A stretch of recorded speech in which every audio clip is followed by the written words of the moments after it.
Boa noite.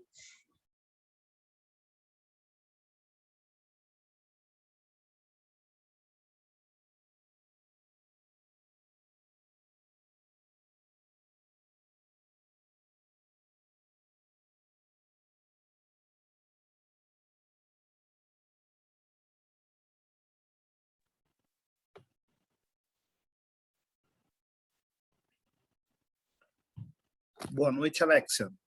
Tudo bem?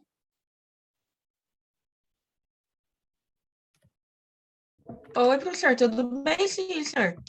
Tá bom. Só esperando o pessoal entrar, a gente já começa, tá? Tá bom. Já avisando que duas pessoas falaram que não vão entrar, tá? A Letícia não tá muito bem e o Romo falou que também não tá legal hoje, não. Não, de boa, pode ficar sossegado. Beleza. Esperar a galera, a gente já começa já.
Boa noite, gente. Boa noite, boa noite. Boa noite, professor. Tudo bom? Tudo, como é que estamos? Estamos bem. Então tá bom. Gente, vamos lá. A gente vai dar início, né? O pessoal vem chegando agora. Opa, meninos. Luiz, como é que está? Tudo bem? Boa noite, senhor. Tudo bem? Boa noite, querido. Vamos lá. A gente vai falar um pouquinho hoje, eu não sei se vocês já tiveram isso em algum instante da vida de vocês ou não, sobre B2B, B2C. Já tiveram uma coisa do gênero? Sabe o que é isso? Nunca ouvi falar, professor. Oi? Eu nunca ouvi falar. B2B, B2B, o que é o B2B? Se escreve B2B. B2C, que é o B2C. Vocês nunca ouviram falar sobre isso? O que é? Eu não. Não. Isso é um marketplace, né? Ou estratégias de marketing também. Tá? Então, a gente tem, na realidade, esse contexto, né? Ele é essencial aí para as empresas que vendem para outras empresas. Né? Eu vou falar para vocês, vou colocar para vocês do B2B, né? O B2B. Tá? Ele é essencial para empresas que vendem para outras empresas, né? E consigam gerar aí lucratividade, tá? Dos clientes. Então, o que seria, né, que eu acabei de falar agora, o B2B, tá? O que é o nosso famoso, a gente vê muito isso na parte de marketing online, né? O que seria o B2B, né? É o processo de aplicar uma estratégia de marketing, tá? Para vender para outra empresa, tá? O B2B é quando uma organização compra um serviço ou produto de outra para revender, tá? Então, usar como componentes para a fabricação de seus próprios produtos ou incluir no processo de negócio para utilizá-lo. Tá? Então, a gente tem aí, trabalham muito com isso, né? Que são os fabricantes, né? E um atacadista, ou um atacadista e o varejista. Tá? Então, esse é o B2B. Vocês entenderam mais ou menos como é que funciona? Sim, não, talvez, quem sabe? Vamos lá? Eu não entendi muito, não. Vamos lá, Shirley. A sigla B2B, né, business, dois business, então, é empresa para empresa. Então, quando, por exemplo, eu tenho, eu sou atacadista, né, eu tenho um produto, e aí eu revendo o meu produto para outra empresa, tá? Então, o varejista compra do atacadista. Então, por isso que empresa, dois empresas. Então, eu tenho uma revenda de uma empresa para outra empresa, tá? Então, são duas empresas, por isso B2B, tá? Então, são duas empresas. Então, revenda de duas empresas. Então, Aí Pode falar, Sheila, desculpa te interromper. aí o marketing seria a etiqueta da outra loja atacadista, né? Não, quando eu revendo, só para vocês colocarem, quando eu revendo o meu produto para outra empresa, essa transação chama-se B2B. Entendeu? Ah, entendi. Tá? Quando eu revendo, por exemplo, é de um atacadista para um varejista, um exemplo, né? Então, o atacadista revende para o varejista. Então, esse se caracteriza por B2B. Agora, se eu vendo para o consumidor, aí é B2C, tá? Então, empresa para consumidor. Deu para entender? Deu. Fechou. Eu quero que vocês entendam, esse é o contexto. A sigla a gente vê depois, tá? Então, a sigla B2B, que é empresa para empresa, e B2C, que é empresa consumidor. Fala, Alexia, pode falar, querida. Não sei, falar que eu entendi. Então, tá bom. O importante é vocês entenderem, tá? Por exemplo, se perguntar na prova o que é B2B, B2C, vocês sabem. Então, esse é o contexto primário. Tá? Então, vamos voltar rapidinho.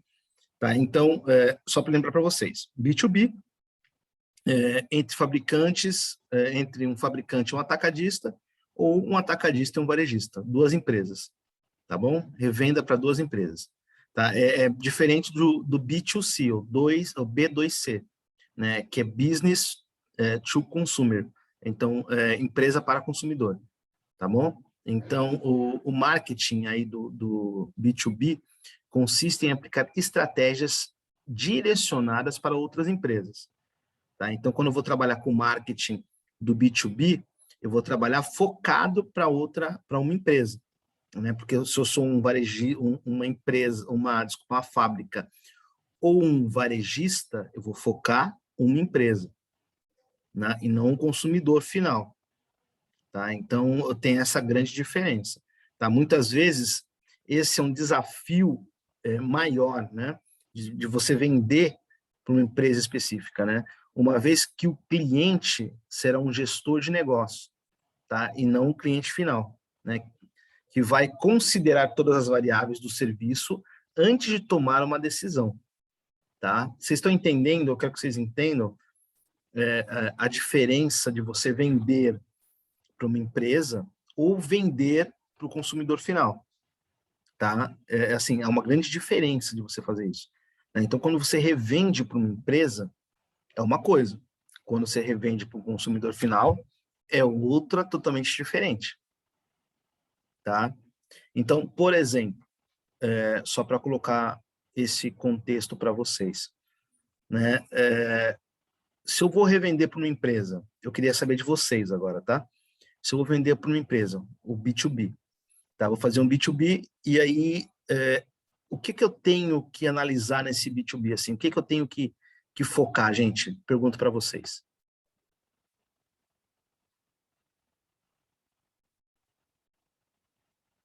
Vamos lá? Vamos lá, pessoas? Vamos responder. O que eu tenho que focar quando eu faço B2B? Quero saber de vocês. Vocês têm uma noção?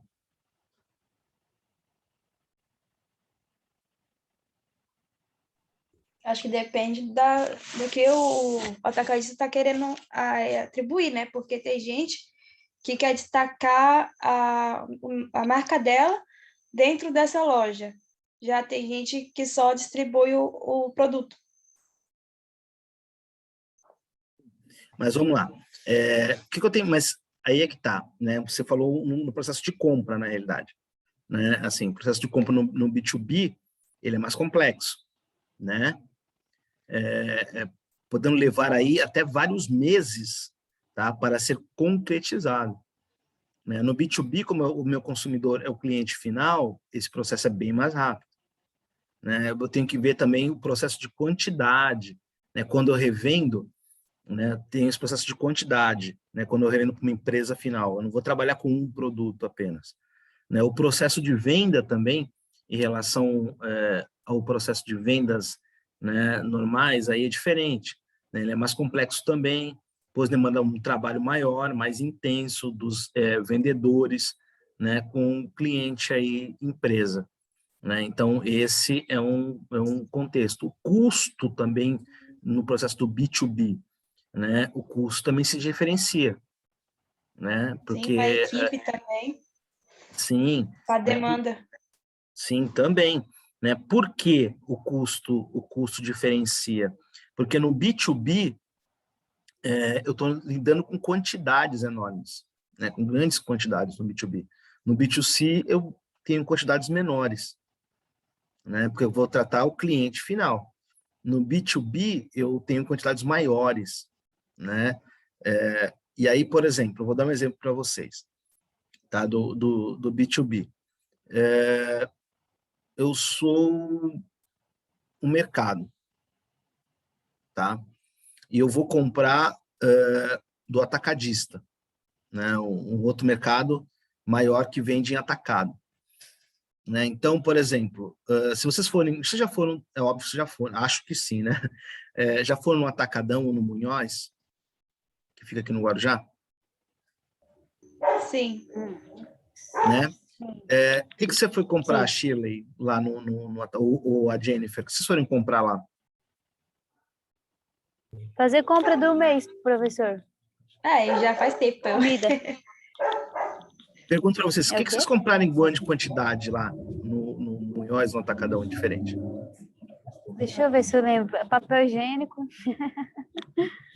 É mais coisa de limpeza, insumos de comida, por exemplo, misturado de tomate, as coisas que compensam mais.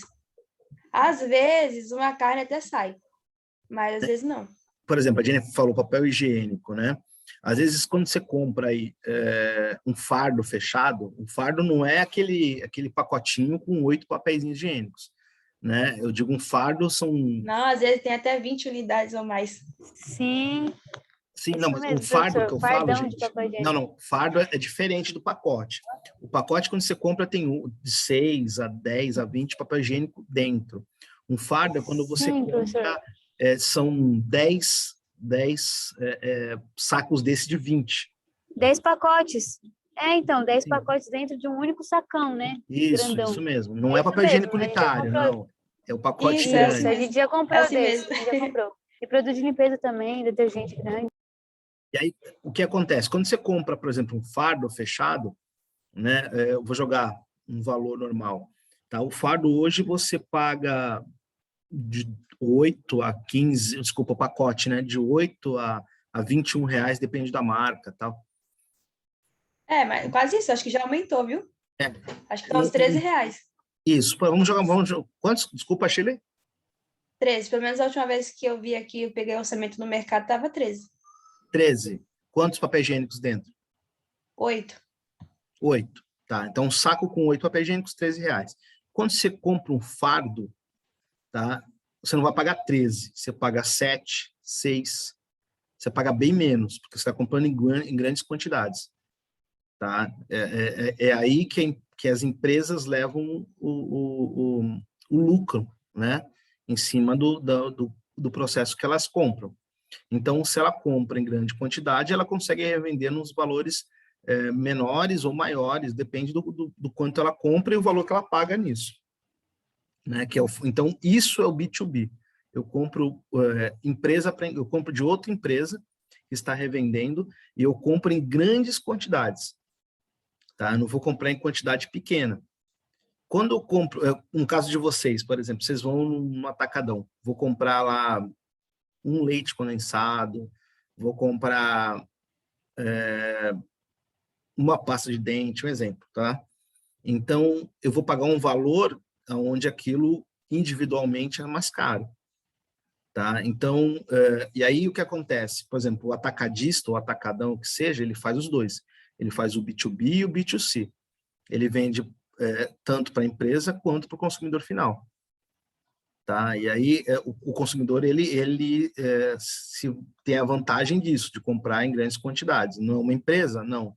Mas ele acaba comprando em grandes quantidades. Tá? Eles acabaram abrindo, fazendo abertura para o consumidor final comprar no mesmo patamar de uma empresa. Tá? Aquele que se compra o fardo fechado. Eu vou dar um exemplo para vocês. Eu fui no Atacadão um tempo atrás, eu comprei sabão em pó, mas eu comprei um fardo com, se não me engano, 30 sacos de 1 quilo de sabão em pó. Tá? E aí, por exemplo, unitariamente esse sabão sairia 6 e lá vai cacetada. Né? No fardo, né, porque como eu comprei em grandes quantidades, saiu R$3, 3 e alguma coisa. Tá? Então, financeiramente compensa, mas quando você compra com o fardo fechado, é óbvio que você vai pagar mais caro. Mais caro que eu digo que você vai pagar o fardo, né? Não vai pagar unitário. Então, em vez de você pagar R$6 no unitário, você vai pagar 100 e vai cacetada no fardo. Né? Mas se você for destrinchar isso unitariamente, ele vai sair bem mais barato. Tá? Então, quando eu falo em B2C ou revenda de empresa para empresa, eu também posso fazer um B2C, a empresa pode fazer um B2C nesse processo. Tá? Ela pode vender também para o consumidor final. Vocês estão entendendo o que eu estou falando, gente? Se eu tiver no processo muito rápido, vocês me falam que eu volto atrás. Tá? Eu dou uma voltada aí no processo e tento explicar mais devagar. Tá? Então, vamos lá. Ainda dentro desse processo, né, no B2B, né? Eu também tenho o valor da marca, né? Então, no caso do B2B, por exemplo, o valor é percebido por meio de relacionamento construído no longo prazo, né? Desde o momento que o cliente ainda é apenas um cliente, né? Antes de se tornar uma empresa mais conceituada. Então, eu acabo até pagando no valor da marca um valor mais barato, né? Porque lembrando que eu vou comprar em grandes quantidades e ainda eu vou difundir aquela marca, né? Então, eu tenho esse contexto também, tá? Eu também tenho o valor a longo prazo, né, do cliente, né? Esse é o fator que distingue os dois modelos de comércio, tá? Como já foi dito aí, né, o B2B geralmente possui um ticket médio mais elevado, né? Porque eu vou comprar em grandes quantidades. Ao longo prazo, né, o valor agregado é maior em relação ao B2C, né? Então, sobretudo porque é comum que as soluções sejam pagas por assinatura mensal ou precisem ser atualizadas com o tempo, né? Então, quando eu for comprar, quando eu entro aí com o processo do B2B, né, eu tenho um processo de pagamento com a empresa diferenciado, né, porque como eu estou comprando em grandes quantidades, ele está diferente, né, o valor, já como foi dito, ele sai num processo diferenciado, tá? Eu posso divulgar essa marca, né, como empresa, por exemplo, eu posso divulgar essa marca. E aí eu dou um exemplo para vocês, por exemplo, eu vou dar um exemplo até que a gente tem aqui mais perto. Vocês sabem que a professora Marisa tem uma empresa, não sabem? Sim, não, A de talvez pensar. lingerie? Eu sabia que o professor Bruno tinha, mas não sei se é a mesma. É a mesma da Marisa, é a mesma. Eles têm uma empresa de lingerie. Eles Ah, fabricam de lingerie? Ah, tá. É verdade, eu não lembrava. isso. Eles fabricam a lingerie? Eu acho que não. Não, não Não, eu fabricam. acredito que não. Eles pegam de uma empresa, tá? Lembra que eu falei do processo da marca, né? Então eles acabam divulgando esta marca, né? Que eles pegam da empresa. E eles fazem o quê, gente? Quando o Bruno compra da indústria, da fábrica, ele está fazendo um B2C ou um B2B? Um B2B? Um B2B. Acho que ele falou, assim, será que eu estou falando errado? O B2B é B2B, É certo? porque se inverteu a ordem, parece. Oi? Não, mas dá no mesmo, tá? Isso É não para mim importa. pegar o raciocínio, é que às vezes eu pego a ordem do começo, aí você inverte e eu já fico confusa. Não, é porque assim, lembra sempre isso, empresa para empresa, B2B, indiferente se for de baixo para cima ou de cima para baixo, tá bom? B2B, ponto. Tá? Empresa consumidor final, B2C, tá? Então, por exemplo, quando a Marisa revende para vocês, ela faz o B2C, tá? Empresa consumidor. E quando a Marisa compra de uma empresa, ela faz um B2B. Pode falar, Sheila. Professor, mas ela não poderia colocar uma etiqueta dela? Do nome dela? Da marca? Então, aí que tá. Ela pode fazer isso? Ela pode fazer isso, né? Aí ela, na realidade, a gente desfoca um produto, um item que é a marca. A gente desfoca um item que é a marca, né? Sai do padrão, mas ela pode colocar sim a marca dela, não tem problema. Mas ainda continua sendo um B2B, porque ela compra o produto de uma empresa, de uma fábrica, tá? Mesmo o produto não é dela, ela agrega a marca dela nesse processo, mas continua sendo um B2B. A partir do momento que ela agrega, ela pode ser um B2B também? Pode. Ela pode comprar o produto dela, tá? E revender para outro varejista, a marca dela. Ela compra o produto de uma fábrica, agrega a marca dela e revende esse produto para um outro varejista. Tá? Então, ela pode ser também um B2B. Não quer dizer que empresa para empresa revenda para consumidor final. Tá? Ela pode sim revender para um outro varejista, mas aí sim com a marca dela. Vocês estão entendendo ou eu estou muito confuso para vocês? Eu tô entendendo. Então tá. Eu quero que vocês entendam, essa é a base. Tá? Que esse é um pouquinho, tem essas pegadinhas de B2C, B2B, né, de contexto aí, mas ela tem esse contexto bem legal, não é difícil, né? É bem fácil, é só a gente começar a dar uma entendida. Eu vou passar para vocês 2 videozinhos, falando o que eu acabei de falar, só para a gente intensificando esse processo do B2B e B2C. Eu também tenho uma outra sigla, né, que é empresa, governo, mas isso a gente não vai entrar no mérito, tá? A gente vai trabalhar no B2B e B2C, que é o nosso processo primário aí, tá bom? Deixa eu só colocar para vocês. Essa é bem rapidinha. E ainda tem um outro processo também, gente, tá? Que é consumidor para consumidor. C2C, tá? Tem uma outra pegadinha também, que é consumidor para consumidor. Só para colocar isso para vocês. Vamos lá. Deixa eu colocar só no processo de explicação.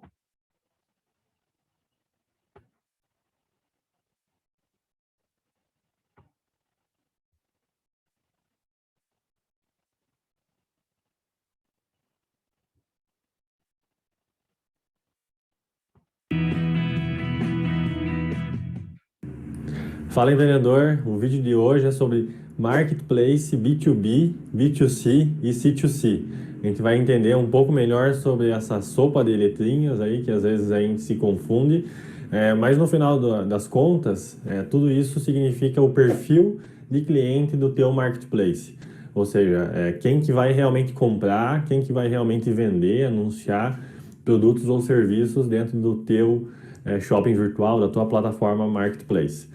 Então vamos entender melhor como que, inclusive, esse ponto é muito importante para você ter um bom resultado dentro da tua plataforma. Então, falando melhor, né, de perfil de cliente, se você tem ele bem definido, uma persona, né, um perfil mais específico do teu cliente, você consegue ter estratégias muito mais direcionadas de marketing e até mesmo de dimensionamento do tamanho do mercado, nicho de mercado, canal de aquisição que você vai utilizar. E agora entrando um pouco melhor, né? O que são esses perfis diferentes aí de clientes, né? Então, o B2B significa business to business. Então, apenas marketplaces de empresas para empresas, né? Uma empresa que está anunciando produtos ou serviços para outra empresa comprar isso ou cotar dentro do marketplace, dentro da plataforma.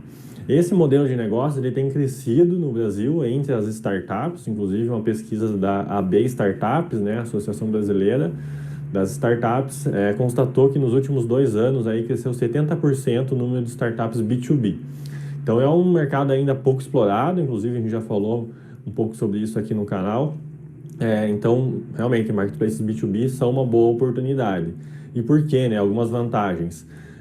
Normalmente é uma empresa que está comprando, né? É uma empresa e ela tem um ticket médio maior, né? Normalmente ela compra num volume maior ou serviços mais complexos e isso acaba sendo também um valor mais alto. Também compra com uma recorrência, né? A partir do momento que você fideliza aquela empresa, ela vai ter que comprar de novo, porque ela continua em operação. Então ela vai ter que comprar mais produtos ou mais serviços que você está anunciando no teu marketplace. Em contrapartida, o tempo de fechamento de uma empresa é maior. Então, pelo menos aquela primeira compra, você vai demorar um pouco mais de tempo para ter a tomada de decisão dessa empresa, né? Para ela, talvez vai envolver outras pessoas no processo decisório para você conseguir conquistar aquele cliente. Mas também elas são mais fáceis de encontrar, né? Você pode fazer uma estratégia outbound de prospecção de empresas por lista de CNPJ, né? Então você consegue também ter um canal de aquisição mais claro para você encontrar empresas para o teu marketplace B2B. Então esse é um dos modelos de negócio aí mais comuns dentro de marketplace. Agora o segundo é o B2C, né? É o Business to Consumer, né? Ele realmente é mais focado no consumidor, mas ainda são empresas que estão anunciando dentro da plataforma. Então elas também estão vendendo produtos ou serviços para consumidores finais. Ela também tem um bom ticket médio, mas menor do que um B2B, né? Então, porque é um consumidor comprando e ele pode comprar num volume bem menor, né, do que uma empresa e com uma recorrência também menor. Então, você vai precisar fazer mais vendas, mais volume de transação para poder chegar ali no ponto de equilíbrio financeiro do teu negócio.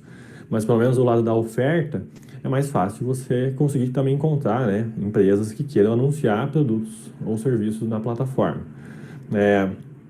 Mas é importante também nesse modelo você ter um bom atendimento, né, para o teu consumidor. Isso se torna um diferencial, engajar os teus consumidores, né, eles estarem conectados com a tua marca e também você conseguir lidar com um bom preço, né, ter uma boa variedade dentro do teu marketplace ali para ter um preço competitivo. E aí o último modelo de negócio é o C2C, né, o Consumer to Consumer. Ele é bem comum aí nos modelos de negócio estilo OLX, Mercado Livre, eBay, que são grandes marketplaces onde o próprio seller, né, quem chama o vendedor, ele é uma pessoa física. Então ele está anunciando produtos ou serviços ali como pessoa física, ele não é uma empresa. Então é bem usar o conceito de economia compartilhada e tornar, né, esses consumidores empreendedores digitais em cerca de minutos, né, eles já podem começar a vender online. Mas também isso se torna uma estratégia muito mais a longo prazo. Ou seja, se são consumidores anunciando, você precisa ter muitos consumidores anunciando, porque eles não são empresas, eles têm um estoque muito menor, né, de produtos ou capacidade de atendimento de serviços para poder ofertar na tua plataforma Marketplace. Então, esse equilíbrio ele depende de um volume muito grande, tanto de consumidores anunciando, quanto de clientes também comprando. Então, é uma dificuldade, é um retorno muito a longo prazo, mas que vale a pena. Então, você só tem que ter um bom nicho de mercado, uma boa estratégia e também capacidade de investimento para suportar essa estratégia. Então, tu falou aí bem, né, sobre esses perfis de clientes. Espero que agregue algum insight no teu modelo de negócios. E qualquer dúvida, entre em contato com o nosso time, que a gente pode te ajudar. Voltando para vocês, né? Só para colocar, o professor acabou de explicar basicamente aí o que eu acabei de falar, né? Sobre o B2B, o B2C, ele agregou aí o consumer for consumer, né? Então, C2C, né, ele acabou de agregar esse processo. Vou passar para vocês também um contexto de uma entrevista em cima desse processo de marketing e comunicação, tá? Que eu achei muito legal, achei legal passar para vocês isso. Espera só um pouquinho.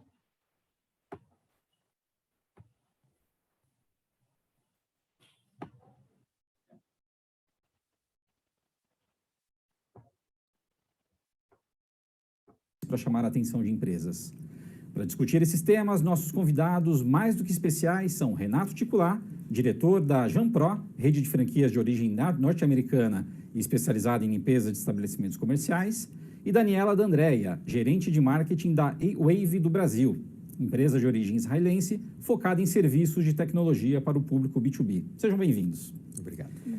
Daniela, para começar, eu queria saber quais são, na sua visão, as principais características para uma estratégia de marketing eficiente para uma empresa com foco B2B? Então, Luiz, primeiro, obrigado pelo convite. Eu acho que o que é válido aqui falar é do marketing digital, porque é onde eu tenho mais experiência. E eu acho que o empreendedor ou a organização, tendo como foco aquele serviço que ele vai ofertar no mercado, saber de fato o que ele vai vender e para que target, qual o público que ele quer atingir, esse é o primeiro passo para começar. Entender qual é o canal, né, a rede social, enfim, que você tem, que o seu público se encontra, ver se de fato faz sentido investir em marketing de conteúdo no Facebook, se seu target não está ali. Ou se o seu target se encontra no LinkedIn, com certeza vai ser mais efetivo e vai ter um retorno muito mais positivo. Então, eu acho que essa gestão e planejamento em cima do que a empresa tem como objetivo é o principal passo aí para começar e descobrir aí qual é o caminho mais viável. Legal. Você comentou de um ponto bem importante, que é a questão do target, né? Eu acho que todo planejamento ele precisa ser muito bem parametrizado e metrificado, né? Eu imagino que no B2B, na comunicação B2B, isso é um pouco mais fácil, né? Você consegue identificar onde está teu cliente. Como é que vocês fazem isso lá na companhia? Como é que vocês acham o target de vocês e criam esse planejamento? Então, hoje na Wave a gente tem o retorno direto através do time comercial, a gente consegue ter o retorno, o feedback aí dos clientes, das empresas que a gente atende, e saber, inclusive olhando a concorrência, analisando páginas no LinkedIn de empresas que são como a iWave, que atuam, né, no mesmo mercado, para saber aí como que elas estão trabalhando e se é o marketing de conteúdo, se é com foco, sei lá, em evento, webcast, o que elas fazem para, de fato, atrair aí, chegar no canal que é mais viável para esse público, para esse target. Legal. Renato, eu queria perguntar para você com relação ao branding, né? Eu acho que, assim, muita gente que tem uma empresa B2B, muitas vezes ela acaba até negligenciando um pouco a sua marca, porque ela sabe, justamente eu tenho ali relacionamento com os clientes, eu tenho um contato ali mais próximo com os clientes, acabo não trabalhando muito branding. Queria saber, na tua opinião, isso é uma estratégia correta? Faz sentido? Mesmo a empresa B2B tem que investir também fortemente na valorização da sua marca? Veja, eu acho, antes de mais nada também, obrigado pelo convite. Eu agradeço. Toda empresa que quer adotar o B2B como no seu negócio, ela precisa entender que ela tem que ter 5 pontos na sua estratégia. Primeiro, ela tem que conhecer o cliente. Segundo, ela tem que se relacionar com o cliente. Terceiro, ela tem que ter uma estratégia da sua empresa para atender a necessidade desse cliente. Quarto, ele tem que ter uma meta estratégica, também que eu quero ter, como que eu quero ser. E quinto, ele tem que ter uma métrica. Não? Ser conhecido por um cliente significa que esses 5 pontos estão trabalhando em consonância. Então, é extremamente importante você medir como você é conhecido e ser conhecido faz parte dessa medição. Eu não acredito que uma empresa possa abandonar essa característica de querer ser conhecido, do branding ser importante. Porque, inclusive, na área de serviços, que é a área que eu atuo, a gente não vende nenhum produto, eu não entrego nada que o cliente possa tangibilizar antes. Eu vou vender credibilidade, confiança. Então, eu só vou poder entregar aquilo que o cliente quer comprar depois que o contrato estiver assinado. Então, tem que ter reforços psicológicos e o nome é um deles. E ser conhecido ajuda muito dentro de uma estrutura empresarial onde todas as pessoas que estão lá dentro sabem lembrar de você e sabem que você está bem posicionado no mercado e tudo mais. E eu diria que ser conhecido não por ser conhecido pura e simplesmente, né? Ser uma autoridade no seu ambiente de negócios. O conhecimento tem que estar analisado focado nesses 5 pontos. Quer dizer, ele tem que estar dentro da sua estratégia, dentro da sua, do seu objetivo de crescimento. Quer dizer, se você for conhecido, significa que você está entregando o produto que você está prometendo, que você está atingindo aquela necessidade do cliente, porque ninguém vai querer me conhecer só porque a empresa é bonita ou qualquer coisa. Vai interessar. É tudo um jogo de interesses no final. E o interesse é de a gente evoluir, de fazer as empresas crescerem e crescermos juntos com elas. Né? Legal. Renato, a Jampro ela tem uma característica especial que ela é uma rede de franquia, certo? Exato. É uma rede de franquias americana, você é o master franqueado aqui no Brasil. Como é que fica essa relação das estratégias de comunicação e marketing, levando em conta esse elemento fundamental que é o franqueado? Ou seja, em geral, as redes, até onde a gente sabe, elas cuidam muito do marketing, da comunicação global e o franqueado cuida do local. É assim que funciona também na Jampro? Vocês têm um modelo diferente de trabalhar? O modelo nosso é completamente diferente, né? Todo mundo, a maioria das pessoas costuma franquear para o franqueado atuar muito na área de vendas locais. O nosso modelo é o contrário. A gente tem o franqueado mais como uma área operacional e as vendas são centralizadas. As vendas são centralizadas justamente porque a gente tem o conhecimento do cliente e tem o relacionamento com ele. A gente construiu isso ao longo do tempo, a Jampro vem construindo desde o dia que ela nasceu, há 25 anos atrás. Então, esse relacionamento é muito forte e aí a gente acaba fechando a maioria dos contratos e distribuindo esses contratos na rede para os franqueados operarem. Não quer dizer que o franqueado não possa vender, lógico que ele pode vender, mas no final a grande massa de contratos vendidos são feitos pelos franqueadores. Então, a força de comunicação e marketing, no caso, está centrada na rede, na franqueadora. Exatamente. A força está centrada na gente e a gente utiliza muito o marketing digital para alinhar a rede. Uma rede com 12 mil franqueados no mundo, atuando em 15 países, 230 só no Brasil, o marketing digital é muito importante para mostrar as boas práticas, para alinhar esse pessoal e para analisar o cliente, dependendo da fase que ele está no tal funil de vendas, né? Quer dizer, qual é o ciclo de venda que a gente está trabalhando com ele ou não. Então, é bastante interessante esse trabalho ser feito em conjunto. Legal. Daniela, eu queria te perguntar agora sobre a linguagem, né? Você comentou que também usa muito o digital. Como é que deve ser a linguagem para uma comunicação voltada para o B2B? Ainda mais numa empresa como a sua, que trabalha com temas, com assuntos relativamente complexos, né? Tecnologia. Então, como é que vocês conseguem adaptar essa linguagem, ser assertivos nessa comunicação? Então, primeiro, a gente é bem diferente aí a linguagem do público B2C e do B2B, né? Respondendo a sua pergunta, o B2B costuma usar uma linguagem mais formal, porque a gente vai se comunicar com pessoas que representam empresas, né? E dos mais variados cargos.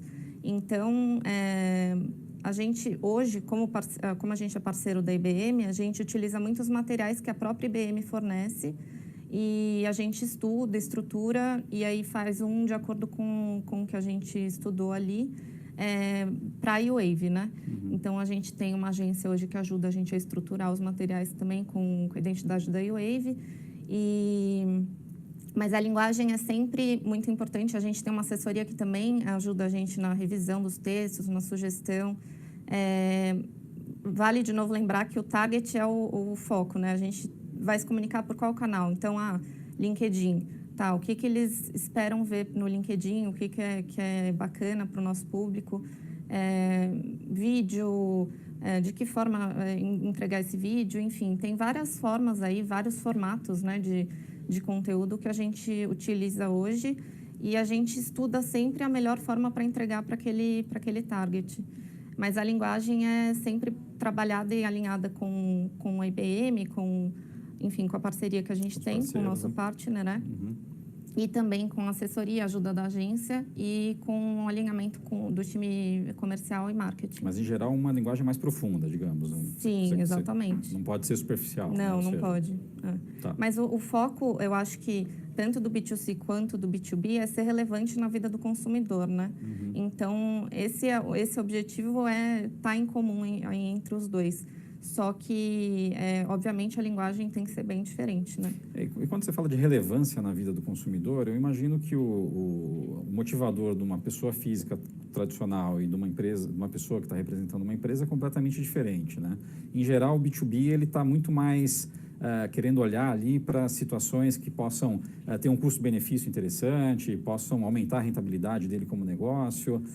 Acho que são outros talvez, fatores ali de influência, né? Como é que vocês trabalham para acionar esses gaps? Assim? A gente sempre procura entregar a solução do problema. O que é o nosso serviço, a nossa solução, vai exterminar aí de problema dentro da sua empresa.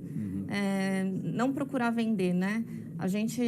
Nós somos pessoas antes de ser vendedores, né? Eu sempre digo, né? Tem até uma frase célebre, né? Atrás de todo CNPJ tem um CPF, né? Exatamente.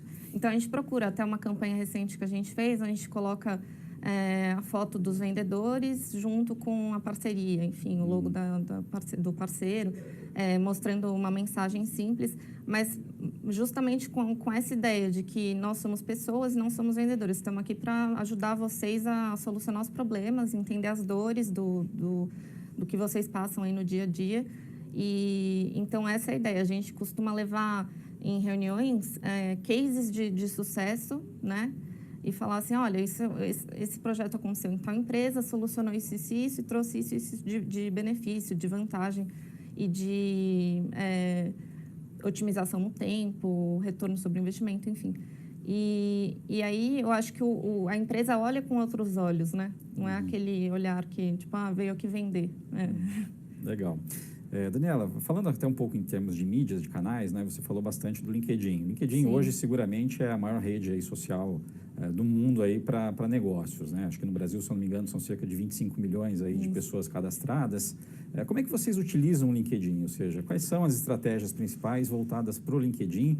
E, eventualmente, queria que você falasse um pouco dos principais erros, né? Porque muita gente, acho que acaba cometendo algumas gafes aí na hora de usar essa rede social, né? Acaba confundindo, talvez, o perfil com outras mídias, né? Tanto usuário quanto empresas, né? As companies pages ainda não são tão bem estruturadas, não têm a estrutura que devem aí ter para ter um engajamento positivo nesse canal. O que a gente hoje na iWave, eu entrei em 2015 na iWave para fazer prospecção ativa via LinkedIn, né? Então, eu fui estudando esse tema e hoje eu já estou, inclusive já dei treinamento dentro da iWave para outras pessoas que fazem isso hoje. Mas a ideia é o social selling, né? Que a gente costuma ouvir bastante, tem muito material. Se vocês quiserem procurar, inclusive, no Google, tem bastante site interessante, com materiais super positivos, tanto em inglês quanto em português. E é um conjunto, né, de boas práticas aí que, principalmente, o time comercial deve ter no dia a dia. Hoje em dia, é mais comum hoje, mas as empresas estão engatinhando ainda nesse sentido, né? E o que eu acredito muito no LinkedIn, eu acho que é uma rede que tem um potencial assim, incrível para gerar demanda para o time comercial, enfim. Você tem do estagiário ao CEO, ao CFO, enfim. E hoje na iWave, a gente usa muito para prospecção, para geração de leads, tanto para a área de alocação, como para a IBM, Delphix, enfim, para outros parceiros. Mas eu ainda vejo, né, como eu uso bastante no dia a dia, eu ainda vejo principalmente usuários usando a rede como se fosse o Facebook, por exemplo. Então, esses erros ainda são muito frequentes, né? É uma rede que tem como foco profissional, mas as pessoas não têm discernimento, não tem esse discernimento ainda. E as páginas das empresas ainda não têm o perfil completo, não tem um conteúdo recorrente, não tem enfim, não engajam muito o público que elas querem atingir. E isso não seria por uma visão equivocada de que o LinkedIn ele acaba servindo só para profissionais que estão em transição de carreiras ou eventualmente estão buscando algum tipo de contato comercial? Porque eu já ouvi muito isso de algumas pessoas, ou seja, eu estou no LinkedIn, mas não uso, né? Será que isso não seria, muita gente, seria um reflexo disso também? Sim, eu acho que sim. Eu acho que pode ser um reflexo, sim. Mas eu acho que essa concepção tem se alterado aí durante os últimos meses, principalmente. Hoje você já vê... Eu fui impactada por um rapaz da Finlândia que queria me vender uma solução de marketing. Então, assim, até o pessoal de fora está chegando até mim, que estou aqui na iWave, enfim. Então, ou seja, funciona, né? Funciona, sim. Legal. Renato, como é que é na Jampro? Como é que vocês usam o LinkedIn profissionalmente? Como é que funciona? Como é que vocês desenvolvem essas estratégias para essa rede social? Nós não usamos o LinkedIn. Não usam? Não usamos o LinkedIn. A gente tem estudado a possibilidade de usar, a gente tem avaliado, a gente tem muito medo de cometer os erros que a Daniela estava falando agora. A gente tem visto que todo mundo coloca posts como se fosse o Facebook, né? E que não é nada disso. O LinkedIn é uma coisa mais complexa. O que a gente tem usado muito ainda são procedimentos de geomarketing. Então, eu localizo os meus clientes através de posicionamentos geográficos, né? E aí eu utilizo os outros softwares que me dizem onde estão esses clientes, o tipo de cliente igual ao que eu quero ter, né? Igual ao que eu tenho, onde eles estão. A gente analisa esses clientes e acaba procurando entender como esse cliente se relaciona com a mídia. Então, qual seria a forma mais fácil de chegar perto dele ouvir o nome da gente, ainda usando bastante off-mídias, né? Off-mídias offline. Offline, certo? Mas a estratégia nossa de LinkedIn ainda é muito incipiente. A gente está louco para entrar nesse mercado, mas não... Ainda não entraram? Não entramos. A gente tem visto também uma evolução muito grande e muito rápida ao mesmo tempo, tá certo? Então, a gente não tem evitado. E tem acontecido coisas muito curiosas. Uma curiosidade aqui no programa de vocês, acho que vai ser bastante interessante. A gente tem um dos nossos marketing verticais, é limpeza de igreja, que nos Estados Unidos é uma coisa comum, tem vários templos e tudo mais. No Brasil, a gente não achava que fosse pegar. Mas anteontem nós recebemos um e-mail de um padre entrou no nosso site, entrou lá e se cadastrou pedindo um orçamento para a limpeza da igreja dele. Quer dizer, é um negócio super diferente, né? Quer dizer, que mostra também que a dinâmica está mudando muito rápido. Tudo que a gente fala agora pode ser que não seja verdade daqui a uma semana. Daqui a um tempo, né? Então, o que a gente está fazendo é estudando isso. Como é que faz para mexer com esse mundo? E, por exemplo, o padre foi impactado, que aí seria até o tema da minha próxima pergunta, foi impactado com conteúdo específico, né? Ou seja, conteúdo sobre limpeza de igrejas, provavelmente. Exatamente. Nós temos no nosso site o que a gente chama de marketings verticais. Templos são dos marketings verticais. A gente acaba limpando várias sinagogas, várias coisas desse tipo aqui no Brasil. A gente limpa a Igreja Nossa Senhora do Bonfim, lá na Bahia. Então, a gente criamos alguns produtos para isso, alguns blogs sobre esse assunto, mas como curiosidade. E, no final, impactou esse padre e ele acabou vindo a nós através disso. O que acende uma lâmpada dentro da estrutura, falou, opa, peraí, tem um mercado aí para a gente estudar e explorar e ir atrás, que pode ser um foco que a gente tem conhecimento do assunto e podemos trazer experiência do que está acontecendo lá fora para usar aqui no Brasil. Então, esse marketing digital está propiciando isso. Quer dizer, você imaginar que um mercado que você não iria, que não existe no Brasil, de repente ele existe e ele são bate descobertas, na porta. né? Ou seja, que você acaba tendo acesso via marketing digital, né? Mas aí a minha segunda questão seria nesse sentido, né? Eu acho que assim, a criação de conteúdo de valor, o famoso marketing de conteúdo, né, que muito se fala, diria que é fundamental, tanto para estratégias B2B, mas B2C, mas principalmente para o mercado B2B, né? Mas o que eu percebo também, assim, em algumas empresas parece que o envolvimento da área comercial com a criação desse conteúdo ele não é tão efetivo, né? Ou seja, aquele time que está ali no dia a dia, sabe das dores ali do cliente, muitas vezes ele é apartado. Como é que vocês enxergam isso? Como é que vocês trabalham esse processo também de criação de conteúdo? É algo que fica segregado com marketing, a empresa toda participa? Como é que vocês criam esse conteúdo relevante para os clientes de vocês? Então, só complementando o que o Renato falou, é muito importante isso, né? Você ter o planejamento. Se você não tiver um planejamento e você entrar na rede por entrar, como fazer uma página da sua empresa no LinkedIn por fazer, e não alimentar ali com conteúdo, não ter essa geração de conteúdo constante, nem adianta. Eu acho que é melhor melhor ficar... nem fazer. Também acho, concordo com você. Essa história do marketing de conteúdo é uma coisa bastante interessante. Nós sempre tivemos um posicionamento muito forte, desde o começo da empresa, muitos anos atrás, na área de assessoria de imprensa. Nós achamos que a assessoria de imprensa sempre foi fundamental para divulgar quem nós somos, que tipo de trabalho a gente quer fazer. Principalmente dar essa autoridade, né? A questão do branding. E por que eu, como teoricamente especialista em limpeza, vou trazer uma empresa dos Estados Unidos e vou desenvolver a minha própria no Brasil? Quer dizer, por que tem uma empresa de Israel fazendo e não está aqui uma coisa do Brasil? Quer dizer, então tem que divulgar para o público esse tipo de assunto. E a gente sempre levou em consideração a assessoria de imprensa. De uns tempos para cá, muitas empresas resolveram abandonar um pouco a assessoria de imprensa porque surgiu o marketing digital. Então, vou fazer um anúncio no Facebook, vou fazer o LinkedIn e tudo mais. Só que você começa a perder conteúdo. E também os veículos da imprensa, eles foram para a área digital. Então, a assessoria de imprensa volta a ser importante para te colocar naquele veículo que te coloca na área digital. Então, é muito mais importante você divulgar uma matéria sua que a Exame está divulgando digitalmente do que você falar de você mesmo. Tá Mas certo? uma coisa retroalimenta a outra, né? Exatamente. O PR acaba retroalimentando o digital, né? Exatamente. Então, é criar uma bola de neve. Então, o conteúdo volta a ser extremamente importante.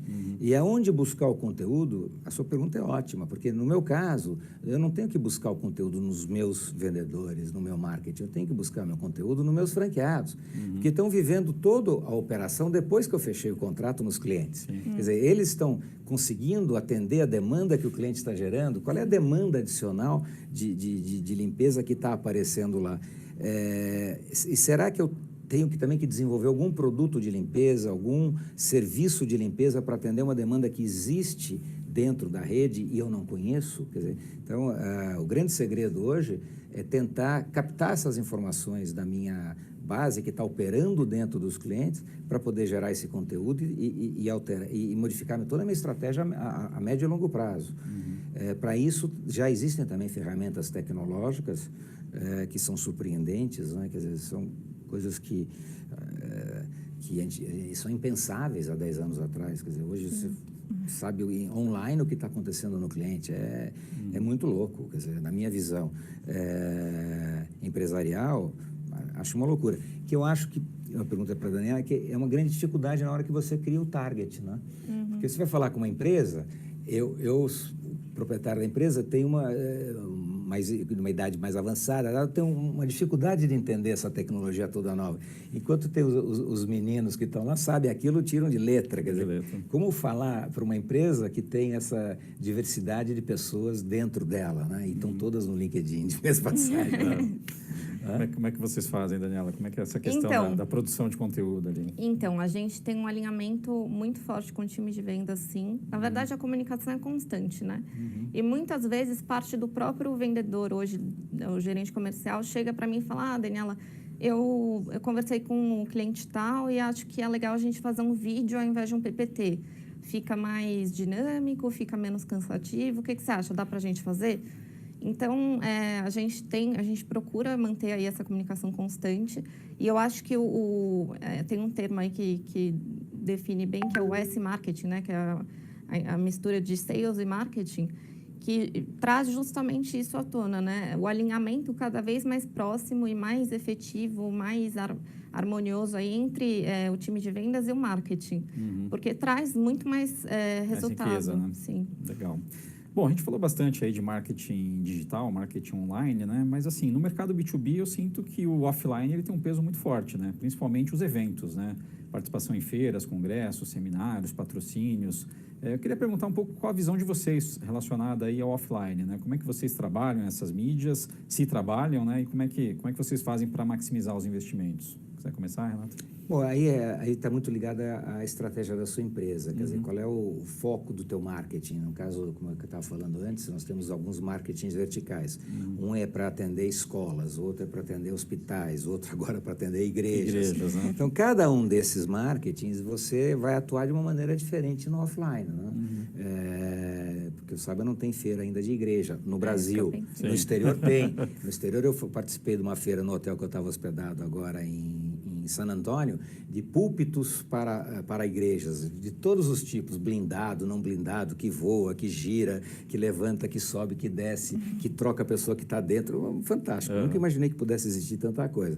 Mas no Brasil ainda acho que não tem. De repente a gente se surpreende e tem. Então você tem que descobrir onde o teu público está, né? Quer dizer, vai ter agora a posse da associação da Câmara Americana. Eu, como uma empresa americana, poderia estar lá fazendo o meu marketing offline, porque são diretores e presidentes de empresas multinacionais que, teoricamente, comprariam o meu produto. Tem que estar lá ou não tem? Você tem que analisar. Será que aquela pessoa é o comprador dentro da empresa dele, é o formador de opinião, é a pessoa certa para que eu vá conversar? Não sei. Mas, então, é importante o offline, é importante saber o comprador daquela empresa, o que ele vê, o que ele não vê, onde ele está para você poder atuar. Eu tenho um exemplo muito interessante de uma cidade do interior de São Paulo, que não é tão interior, é São José dos Campos, onde você vende na feira. Você tem que ir na feira, porque é lá que você vai encontrar com o cara que está com a tua proposta na gaveta, comprando alguma coisa no sábado de manhã. Então, você conversa com ele, acaba comendo um pastel, tal, né? E aí... Para alguns mercados, eu diria que isso é muito forte, né? Antigamente era... Entendeu? Hoje ainda, para comprar boi e vender boi, a praça de Araraquara, na Araçatuba... Tem que ir no evento, você tem que ir na praça de Araçatuba, quer dizer, é lá que decidem as coisas. Ainda tem esse tipo de coisa no Brasil. Então, eu acho extremamente importante. Descuidar disso é a morte. Né?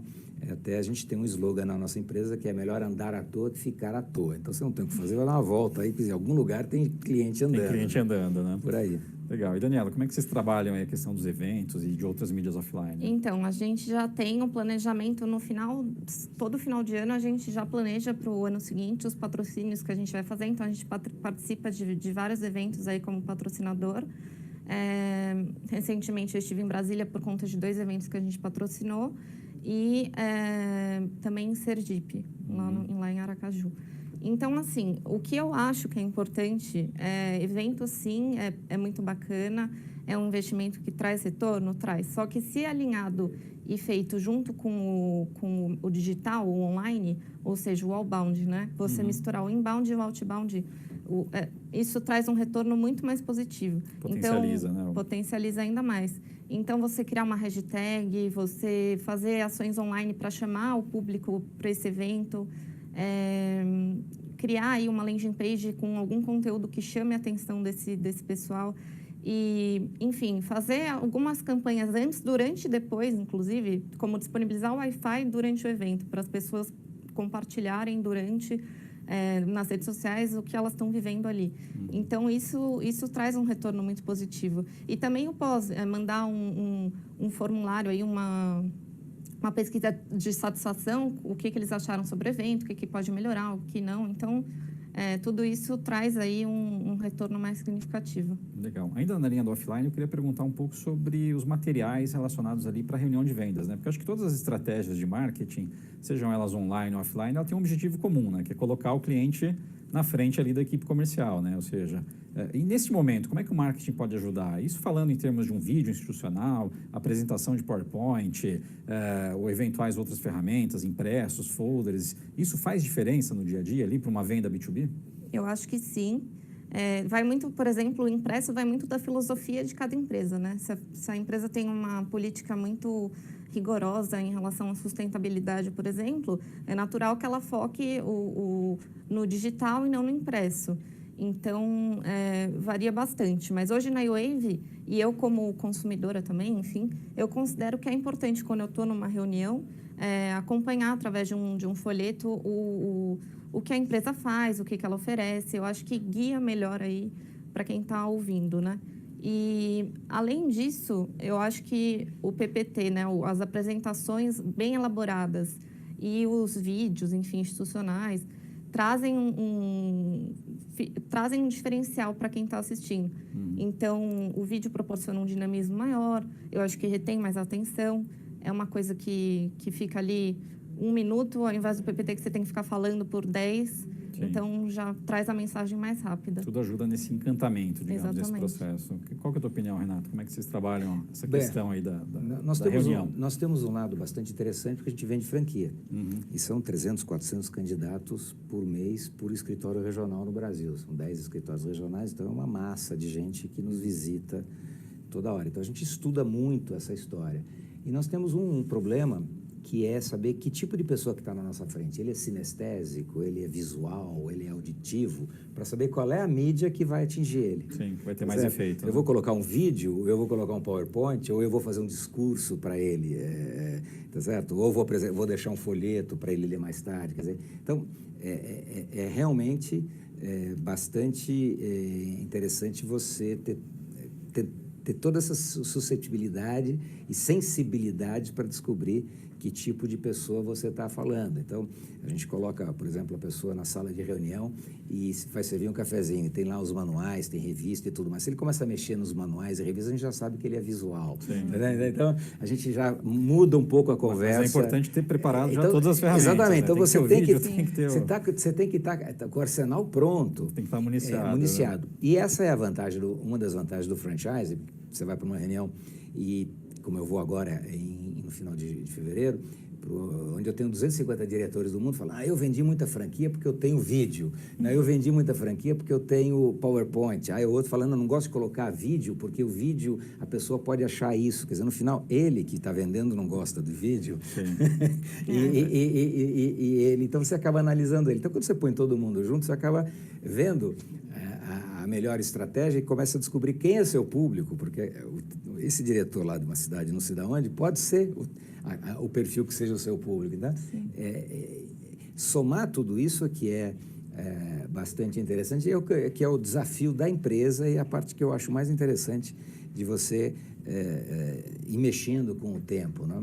Agora, não tenha dúvida que é o grande desafio saber quanto você vai comprar desse material, né? Quantas pastas eu vou comprar no começo do ano? Exatamente. Quantos folhetos? É o grande Difícil desafio. prever, né? Difícil. Bom, pessoal, infelizmente a gente está chegando no final do programa. Eu queria só uma última pergunta, na verdade, para o Renato e para a Daniela. Eu queria que vocês falassem, para quem está nos assistindo, os principais conselhos para quem pensa em montar uma empresa com perfil B2B, ou seja, vale a pena? A gente contou aqui sobre vários aspectos aí do marketing relacionado ao B2B, mas em linhas gerais, assim, para quem está montando o seu negócio, é importante, é bacana? O que vocês... Então, eu sou suspeita para falar, né? Eu sou super a favor do B2B. Eu acho que a tendência é que cresça cada vez mais. Tem índices aí, pesquisas que mostram que até 2020 a gente vai ter um crescimento ainda maior.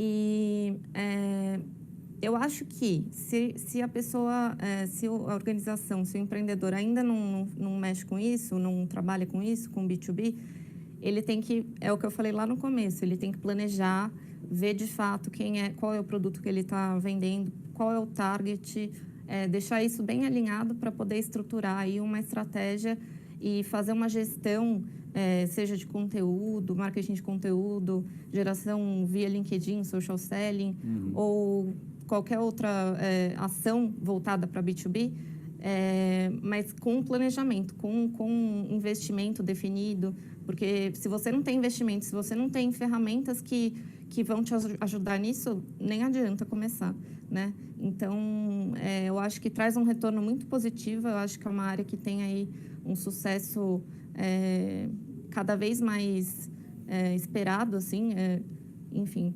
E eu acho que a iWave, por exemplo, é um exemplo disso, né? A gente começou a trazer, faz uns 3 anos, esse inbound aí, esse marketing digital mais forte dentro da empresa. Antes era feito só marketing tradicional mesmo. E o resultado tem sido muito bacana. Legal, obrigado pela participação. Imagina. Você, Renato, o que você poderia dizer sobre o mercado B2B? Como você sabe, eu tenho 2 empresas de limpeza, né? Uma na área B2B e outra na B2C, que é a limpeza residencial. Então, a gente vive as 2 realidades ao mesmo tempo.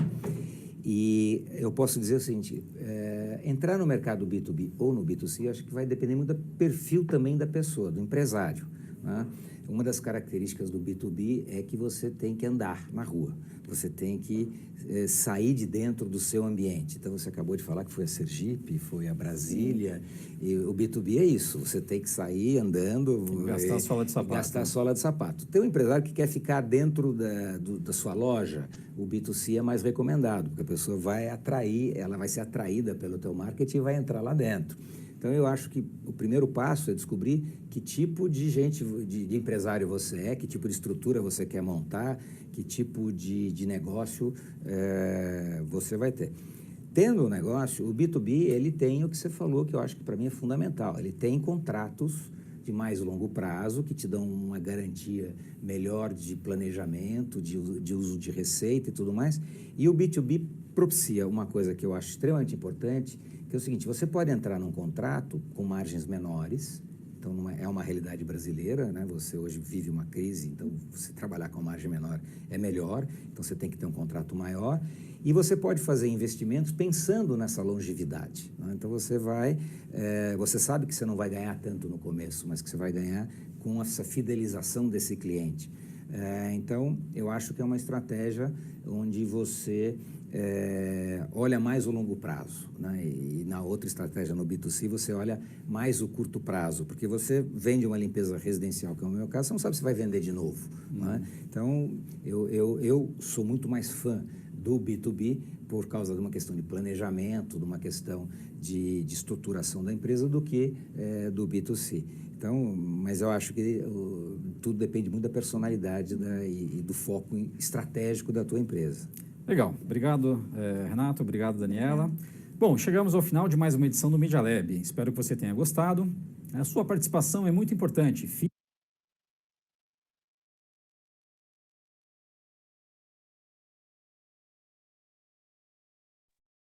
Oi, gente, vamos lá.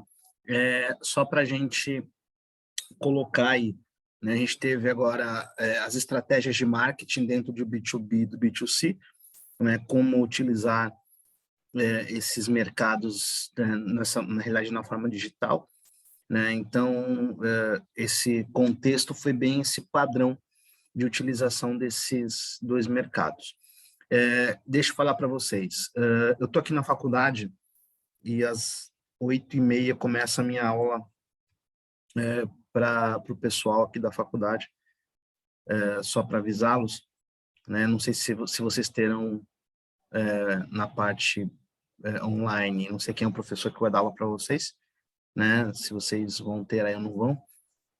Fala, Jennifer. Pode falar, Jennifer.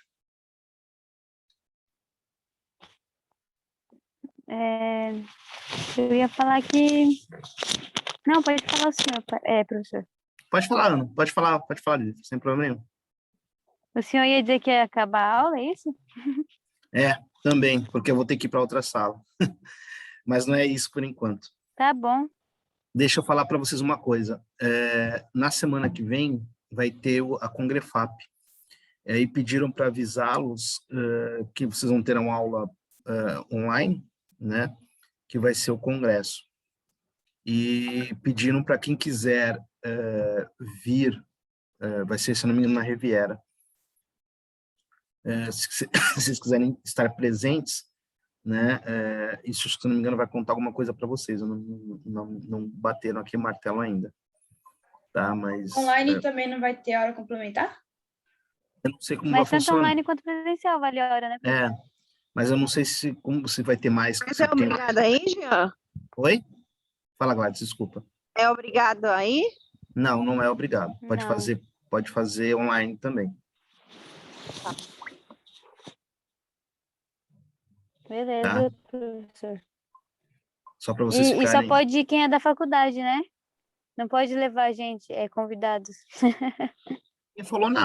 Ninguém falou nada. Mas se você fizer a inscrição, quem sabe pode, né? Tem que fazer a Se fosse inscrição o online. caso, né? Também não sei. Eu acho que eu não vou presencial. Tem que fazer a Eu inscrição acho que eu já online. fiz faz tempo, professor, essa inscrição. Eu só conferi, mas acho que já faz tempo que eu fiz. Dê uma olhadinha direitinho. Tá bom. Gente, eu vou deixar vocês em paz, daqui a pouco vocês têm aula, e eu vou ter que subir daqui a pouco. Até 8h30 começa aqui a minha outra aula. Só para avisá-los, tá bom? Tá ok, professor. Boa noite, Muito lembrando que obrigada. semana que vem não tem, tá bom? Obrigada. Tá Tá bom. bom, Vocês, professor. Deus gente. abençoe, viu? Vocês Boa também, aula aí. gente. Tchau. Bom descanso. Tchau para vocês. Valeu, professor. Boa noite.